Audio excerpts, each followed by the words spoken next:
I'm Jay Blasi. Has everybody met me before? No? Okay, nice to see you. We're glad you're here.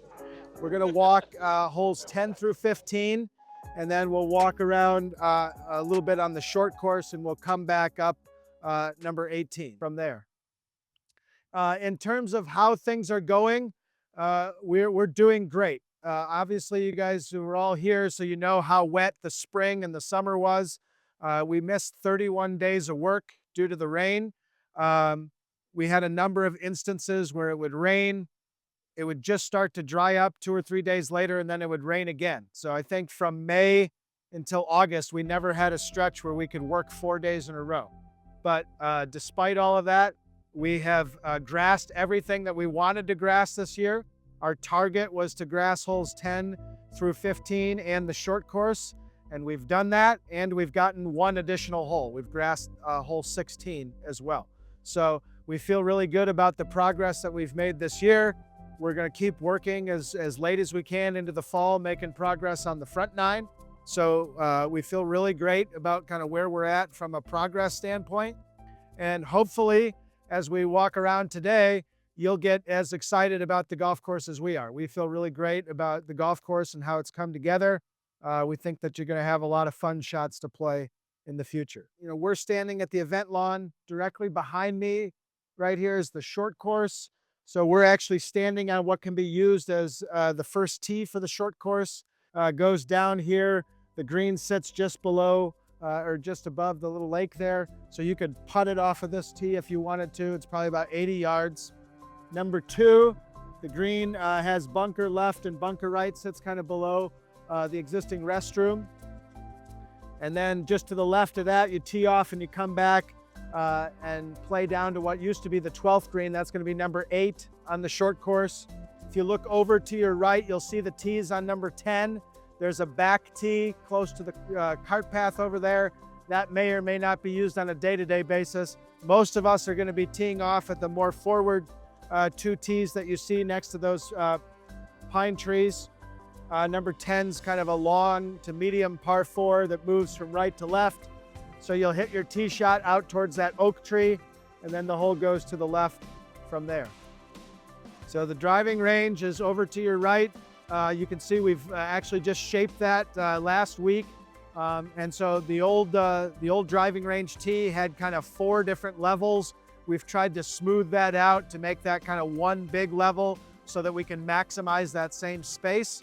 So that we're going to kind of build this year and we'll get grass next year. The far side of the range, we have built a new tee down on that end that we call the east tee. That's been built and grassed, and we've built a little chipping green down there as well. Okay, we will start the walk. It is very slippery in certain spots. We did the tour at 2:30 and nobody biffed, so that was good, but I'm not sure that will hold true this afternoon.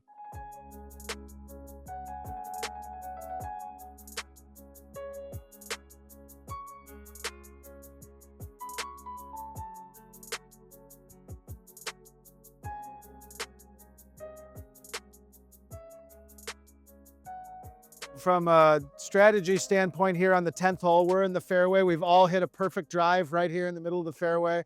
As I mentioned before, one of the goals of the golf course was to build in a lot of variety. The old golf course, lots of times we were hitting the same club, same types of shot. So here we wanted to have all sorts of variety. So we want to have some long par 4s, short par 4s, medium par 4s. This is one of our longer par 4s. So because you're going to be hitting maybe a middle iron or a longer iron into this hole, you can see the approach to the green is open in front. So you don't have to hit a high shot over a bunker. You can bounce the ball into the green if you want to. One thing to take note of that you'll see throughout the whole golf course, and you can see it here, is if you look closely around the greens, we're going to have a lot of slopes and different contours around the green. Some of those slopes will help you. Some of those slopes will hurt you. As you look at the approach here, you can see there's a big kicker slope to the right of the green. So if you're going to miss this green, you want to miss a little bit to the right, and that slope will feed the ball back down onto the green.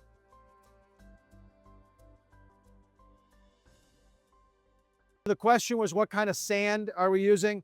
We're going to use a sand that's called double diamond. It comes from the northern suburbs of Chicago. We wanted a sand that was going to be really good from a playability standpoint, from a drainage standpoint. We didn't want a super bright white sand. We wanted one that was more creamy or tan color. So we think that this checks all the boxes. This sand has been used at places like Shore Acres and Erin Hills and a number of other top golf courses in Chicago, Wisconsin, and some in Minnesota as well. All right, we'll keep going.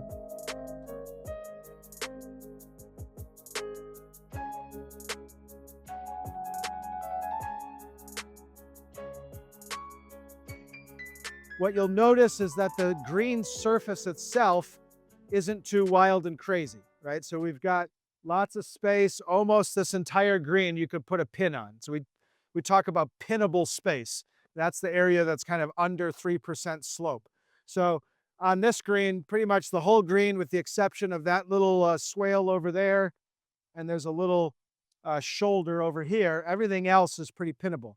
But what you'll see is around the green, we'll have a lot more stuff going on. So where you guys are standing, you can see is a big kicker slope. If you look over the green, we'll have a slope that falls away.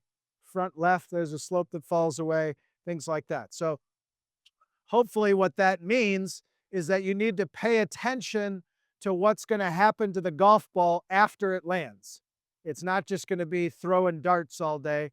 If the flag's over on the left, you might want to hit it over on the right and let the land spit it over there. Whenever you're walking today and you're on the grass that's kind of lighter color, has the dew on it like that, that's going to be the fairway, the tight mow. Okay, and then when you get to the other stuff that's like just behind you, that's the bluegrass, that'll be 2 inches tall or whatever. The fescue areas, so we'll have areas between holes. You'll see as we go around, those areas we have actually stripped the topsoil off. Because we don't want that area to have a ton of nutrients in it. We want to kind of starve it a little bit. And we'll give it limited water. So we'll try to make it so that you can find a ball and advance it forward, but it's kind of the lottery of golf. All right, we're going to head this way.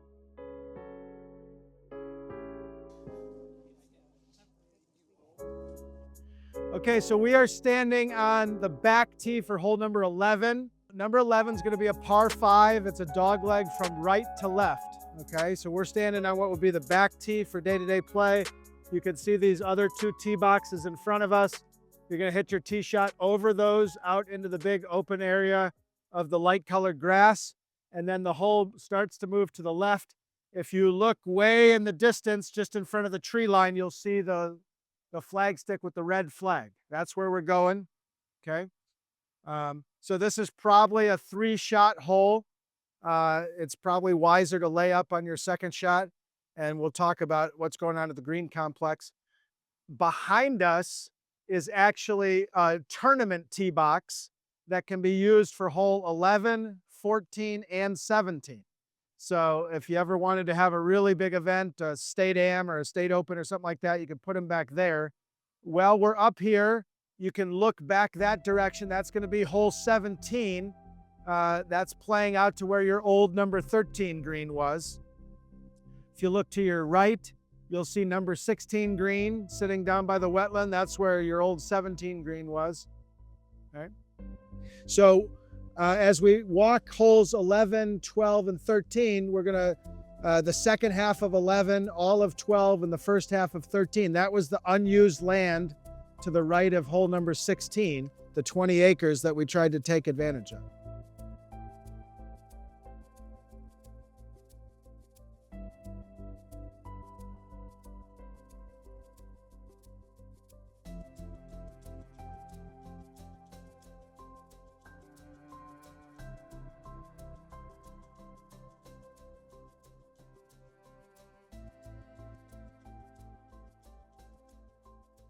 Okay, so we've all hit another perfect drive right down the middle of the fairway. Now you've got a decision to make. Again, as a par 5, you can try to get it up there on the green or near the green. In order to do that, you got to kind of go through the pinch point to the bunkers. That could be tough. So my recommendation would be to make this a 3-shot hole, to lay back. The best place to lay up is on the right half of the fairway. You want to get it as close to that right bunker as you can without going in. If you can get right next to that bunker, that'll give you a really good angle into the green and you'll win all the money. If you go left, if you try to knock it on the green in two, or on your third shot, if you go left of this green, you are dead. Lots of room to the right on number 11. And that's one thing that you will find as we go throughout the golf courses. We're going to try to give you lots of room to play golf. So big, wide fairways, lots of short grass around the greens. And there's usually going to be a really risky side and a safe side. So figure out how much risk you want to take on a hole-by-hole basis as throughout the round will give you a lot of room to hang yourself. All right, let's keep going.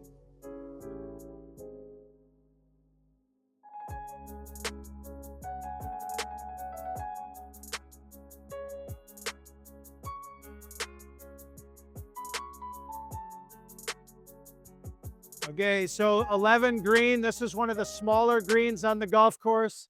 Like we talked about on 10, the vast majority of the green is kind of a simple slope to it, very pinnable. We just have a little swale in the middle on the right. The far right edge of the green is what we call a false side. You guys have probably heard of a false front, where the ball doesn't get all the way up out of the green and it rolls back. Here, if you're at the far right edge of the green, it'll roll off, but it'll be over there in fairway where you could use your putter, your 7-iron, or whatever you need.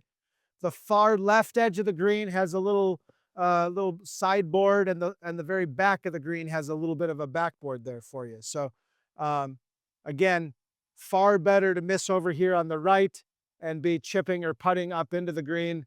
If you go left, then you've got to get it up out of the bunker, and then the green's running away from you. So, okay. We'll head this way for number 12.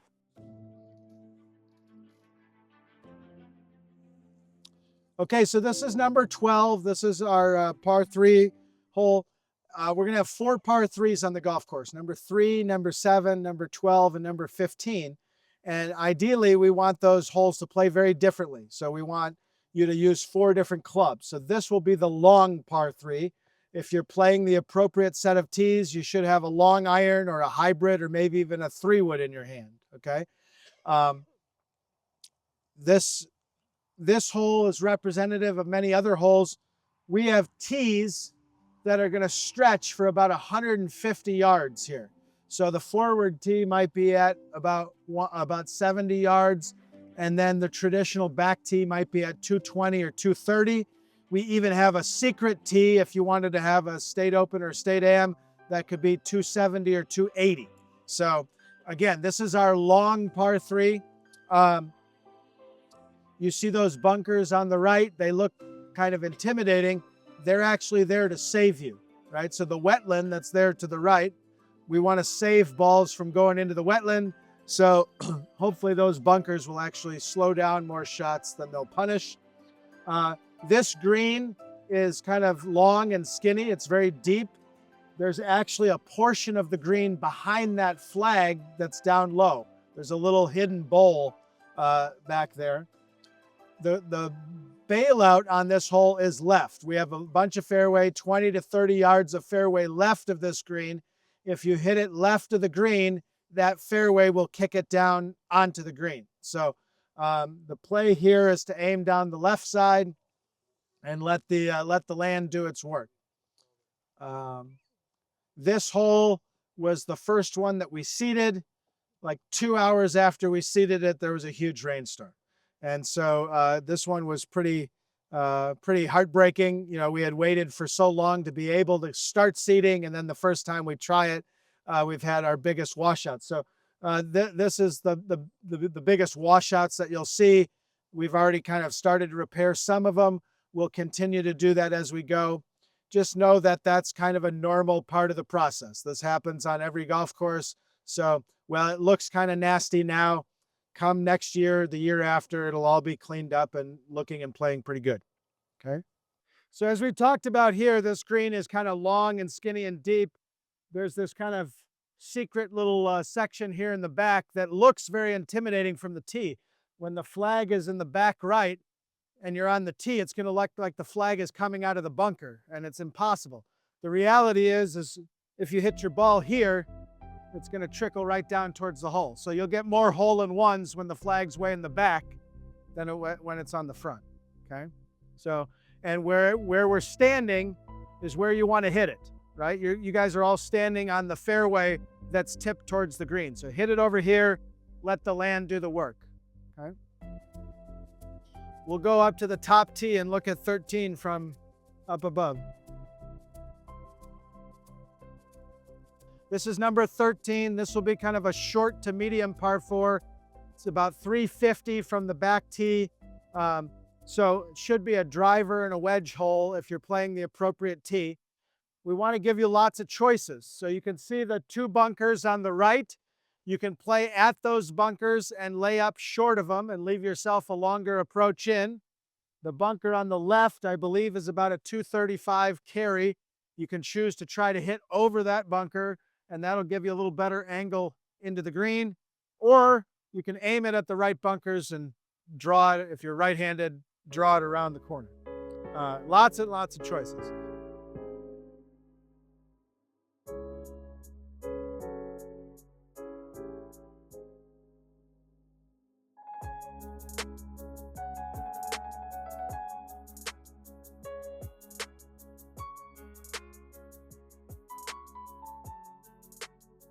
Okay, so you've hit your perfect drive. You're right here in the middle of the fairway. You got 100, 110 yards in.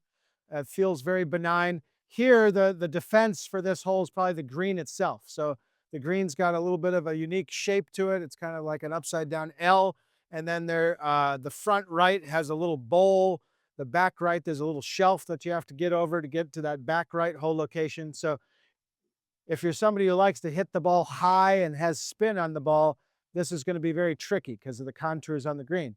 If you're somebody who just likes to slap something up there and get it running on the ground, you might be in good position.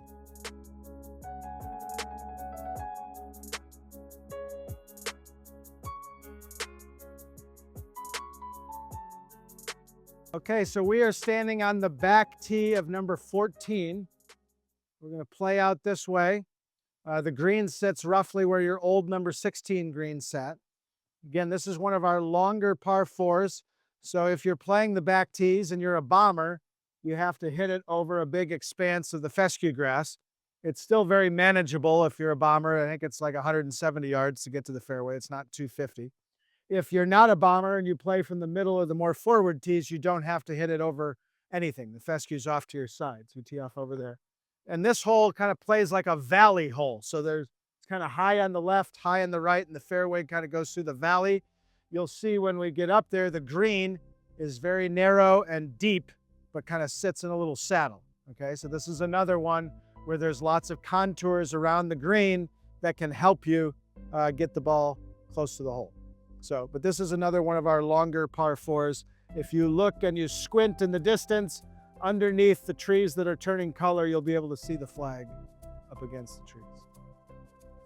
Okay.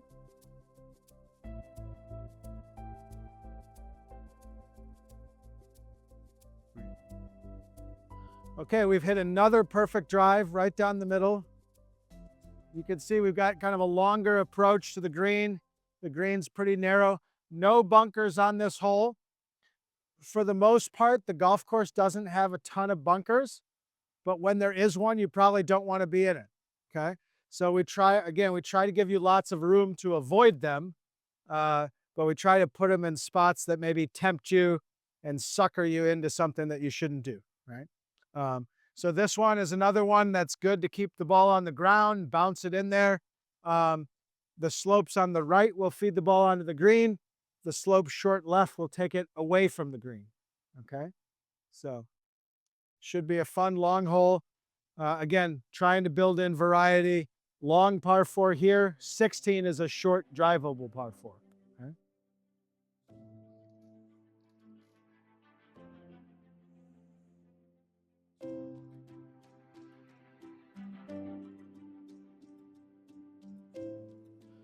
So I remember the first time that I visited, I came out and I think Brian and Nathan were taking me around and we got to what used to be the 16th green and we walked off kind of the back left. And I remember looking out and seeing the big view of the wetland, and thought to myself, boy, this is such a special spot. At the time, there was kind of the left-hand fairway for the old 16, and it was kind of like, boy, this would be a great spot to have a hole playing out towards the wetland. So this one has been a fun evolution for me. This is our short par 3. We talked about number 12 being our long par 3. This will be the short par 3. If you're playing from the appropriate tee, it should be a wedge shot. And it's going to require a very precise shot. So that bunker that you see is actually about 15, 20 yards short of the green. We built it to make it look like it's right at the edge of the green, but it's well short. There's a deep bunker on the right. There's a hollow back left. And the green is kind of shaped like a triangle. So it's wider in front and it gets narrower and narrower the deeper it goes. So we think this will be a fun one. Again, a short par 3 late in the round. And it sets up what we hope will be a very exciting finish. So you've got the short par 3, 16, which is down where your old 17th hole is. We've actually shortened it up, so that's going to be a drivable par 4. And then 17 will be a long par 4, and then 18 will be a fun par 5 coming back to the clubhouse. So hopefully the finish of the round will have lots of drama, will be really good for match play.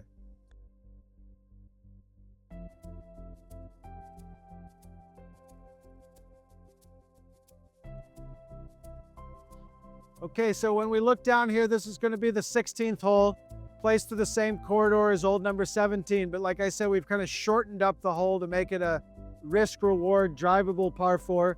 So if you're playing from the appropriate tees, you should have lots of options. You can see in the middle of the fairway, we've got a small bunker. So that should dictate a lot of your choices. You can choose to lay up short. You'll have a big wide fairway, but it will leave you a longer approach in. If you play to the right of that bunker and you challenge the wetland, you'll get a better angle into the green. If you chicken out and you play left of that bunker, then you're going to have to deal with the tree and not as good of an angle into the green.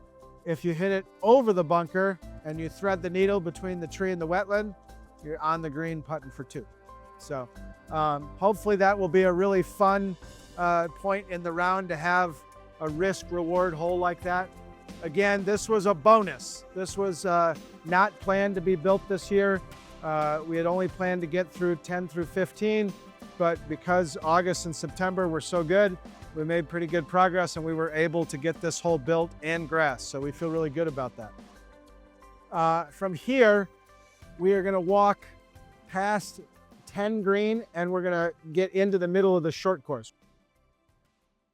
So when we started the tour up at the event lawn, I pointed out the first hole, the second hole, the 8th hole, and the 9th hole of the short course. Now that we're kind of on the backside here, we are standing in the approach to number 3. So you'll tee off up there, kind of just to the left of the restroom as we're looking at it. You'll hit through here, and if you squint, you'll see this green here. The beauty of the short course is that it's different from the big course. When you're playing the big course, you are focused on your score, and therefore the golf course needs to be fair, right? You would get really, really upset if there was anything that really screwed up your score. The short course, you're here for fun. So you might be playing in an 8-some, you might be playing barefoot, you might be playing music, you might have cocktails in your hand. So it's really built for fun. So all the rules get to kind of go out the window. So we got to do some fun stuff on the short course that we wouldn't do on the big course. So this hole number 3, you can see this green is super, super narrow and it falls away. It's got 3 different little tiers to it. So it just keeps going down. It's actually shaped like a banana. It's right next to the apple orchard. So we call this hole apples and bananas, okay? The neat thing about the short course as well, we have a 9-hole traditional layout, but if you want to, you can set it up as a 6-hole golf course and play some longer holes. You could play it as a 4-hole course and have really long, tricky, tough holes. You can play it in reverse and have different loops. So there's kind of unlimited flexibility. You can also just close it down and use it for short game practice.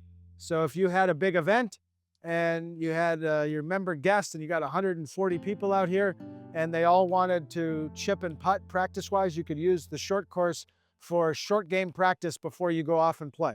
And then after you play, you can come out here and have a competition. So endless flexibility here. There's no traditional rough. We just have the bent grass and the fescue.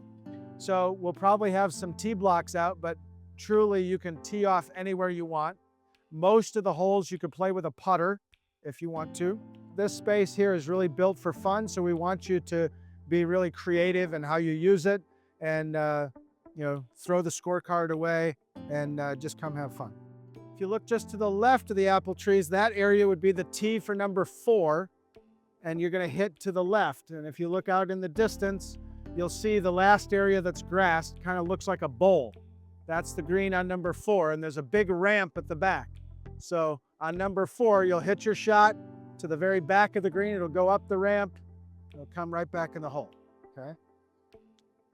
After number 4, you'll walk over towards us, and you can see those little white flags. That's the tee for number 5, just on the other side of this little creek. And you hit up the hill, and the green on number 5 is right here. It's a really, really tiny green. We would never build a green that small out on the big golf course, but on the short course, no problem. That hole, number 5, is going to look very intimidating from the tee. You're down low. We have a bunker in front and a bunker behind, so it's going to look very intimidating, but just hit it up to where we are, and it'll feed down onto the green. So you've got a way to play the hole where you don't have to hit it over the bunker if you don't want to. After number 5, you come on over here for number 6. Number 6 is one of the longer holes, but again, we've got tees anywhere and everywhere. So if this is a tee, there's a tee down there, there's another tee down there. So again, even though it's longer, you could still potentially putt on this hole. Overall, on the short course, the holes range from maybe 60 to 150 yards, something like that. So you should get lots of interesting practice. So you'll hit down to number 6. The green sits just beyond that little creek. And then you'll walk off to the left, and you'll play up to number 7. Number 7 green is just behind these trees. After 7, you'll walk over here to number 8. So number 8, we tee off, and we hit down to what used to be your number 12 green. Again, this is another one that you could putt if you wanted to. You got all sorts of different choices here.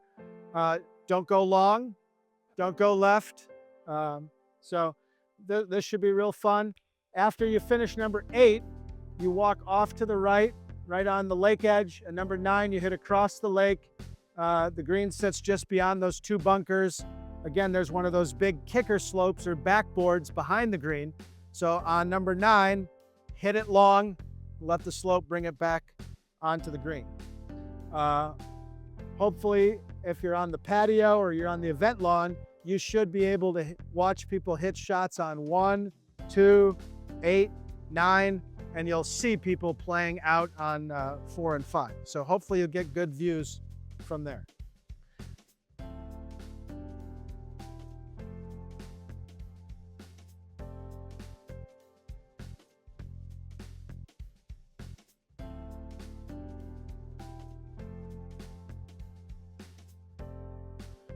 So, as I mentioned before, the short course is built for fun, and we do stuff on the short course that we would never do on the big course. As we were in the middle of construction and building the short course, we had kind of rough shaped this green, and we were trying to figure out how it would work best in this setting. And you know, the short course has really interesting land. You got the big lake over here, you've got the hillside back there. This spot didn't have too much going on. And so while we were building this green, we were talking about it, and we decided this would be more fun if we put a bunker in the middle of the green. And we tried to figure out how you could have a slope that you could putt around the bunker and things like that. So we decided to do it, and we were going to keep it a surprise and just let people find it on opening day. But thanks to Tim and all of his great work, the surprise got out.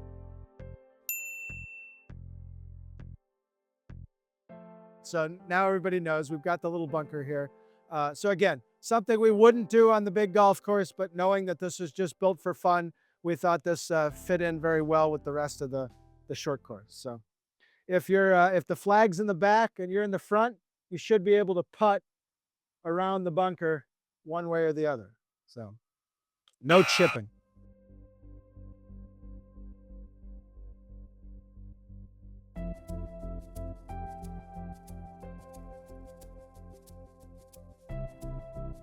So obviously everything that we've seen so far has been built and grassed. Here is an area that we're kind of halfway through construction. So this is 18 green complex. We're at the stage of what we call shaping. Derek Dirksen, our shaper, has been here on the bulldozer. I've given him a sketch as to how I want the green to look and play, the green complex. So he started to build the bunkers and the green. So if you look kind of in front of us here, there'll be a couple of bunkers short of the green. If you look in the back, there'll be some bunkers behind the green into the face, and the green will sit in the middle of them. The tee for this hole will be back on what used to be your 12th tee.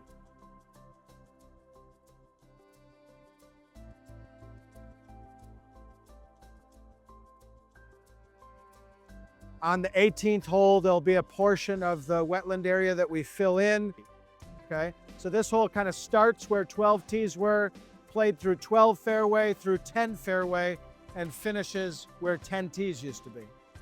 When you're back in the middle of the fairway, your view will be bunker front. You'll see most of the green or half the green, bunkers behind, and the clubhouse. So we think it will be a very dramatic, beautiful finish. As we walk around the side, you'll see he's cored out the green. So all the greens that you saw that were built, in order to build them, they come in, it's kind of like building a pie crust. It's 16 inches deep. And after they build out that core, then we come in and we dig trenches. We put gravel and pipe in the trenches. Then there's a layer of gravel, and then there's a layer of sand before we grass it. Okay, so that's happened with all of them. So as you walk around the side, you'll be able to see the green kind of halfway through construction. Okay? Any questions before we finish up? The question was about combined fairways. There are some spots where we connect. So 18 into 1 is one spot. 5 and 6 will probably connect in a spot. And there may be one others. We didn't talk about it much as we went around, but one thing we did try to do is take you from a green complex right into the next tee box. So you might have seen that from 12 green into 13 tees, just flows right in. We'll have a number of areas that play like that.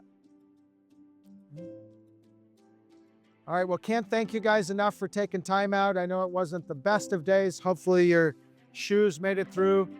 This last stretch is a little slippery, so make sure we don't biff at the end. But thank you guys, appreciate it.